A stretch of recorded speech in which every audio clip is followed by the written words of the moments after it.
Hello YouTubers, RogueMonkeyJr here, and in today's video we're going to talk about a little bit more about some Battlefield V, or actually it was tweeted by Dan Mitri that it is pronounced 5. It is the Roman numeral for 5 and it is not Battlefield V.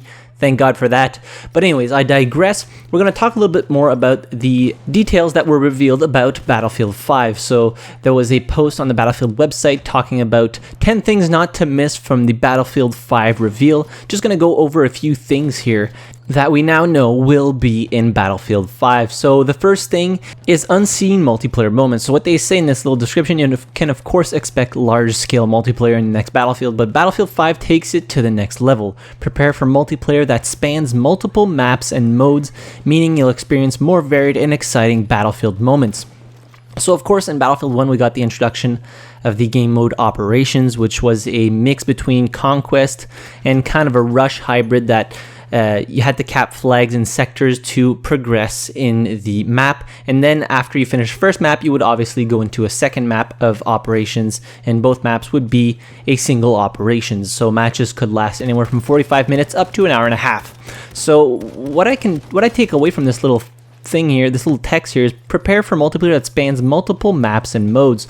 So obviously we're going to get something maybe similar to Operations, but can it mean that it's going to be kind of like Operations, but within that game mode, you, for example, would play something similar to Operations in the first map, and then maybe move on to Rush in the second map, or Frontlines, and that would be a game mode in itself?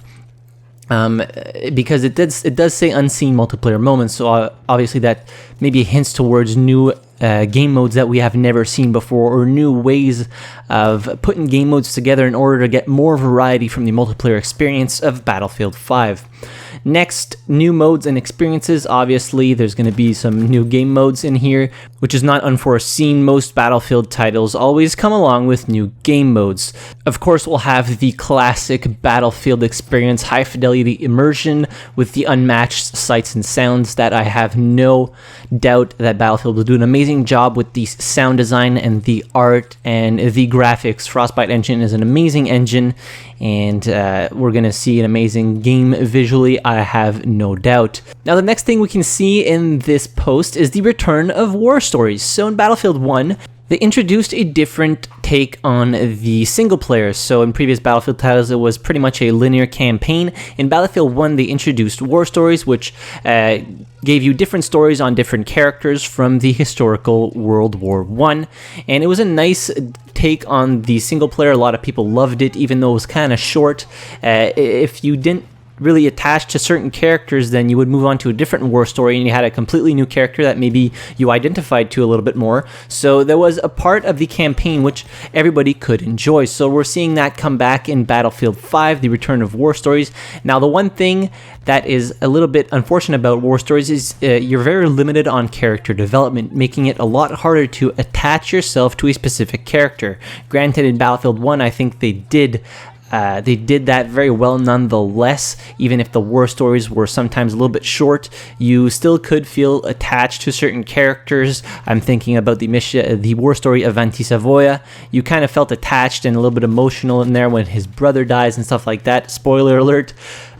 So we're going to see the return of war stories, but the thing that is good with war stories is that if you don't like a specific character, well, you probably won't have to play him all that long before jumping into another war story. So it gives you a lot of different angles to take, and you can jump from one thing to another without too many problems, because they are different. They are like different chapters in a book that is telling different stories. So I think war stories is probably the way to go, because it gives them a lot more freedom as to what they can and cannot do. And also, the last point of the video answers to all the speculation. So the recent Battlefield Easter egg chase has turned much of the community into sleepless sleuths. Is your whiteboard covered in Morse code? Is your search history full of white horses? How close were you to the truth of Battlefield 5? It's time to find out. So last week there was a huge Easter egg hunt on Fort Deville with the isolement room and the Morse code and the horse and all that stuff. It was crazy for a couple of days there. They figured out a part of the Easter egg, I suspect, that gave you a dog tag that you can unlock. But I think there is more to be found about this Easter egg, so we're going to know how this whole Easter egg unfolds on May 23rd, and the reveal is happening at 1 p.m. Pacific time, 4 p.m. Eastern time, and 10 p.m. CEST. And you can find the live reveal event via the following outlets: the Battlefield homepage, the Battlefield YouTube channel, the Battlefield Twitch channel, and the Battlefield Mixer channel. All links in the description down below, as well as the link to the full 10 things not to miss during Battlefield 5's live reveal event being hosted by Trevor Noah. So let me know in the comments down below if you are getting very excited for the live reveal event of Battlefield 5. While you're down there, be sure to hit the like button if you enjoyed the video, subscribe to the channel if you haven't already. I release Battlefield and first-person shooter-related content pretty much every day, and as always, thank you very much for watching. I really appreciate it. I'll see you guys in the next video. Have a good one.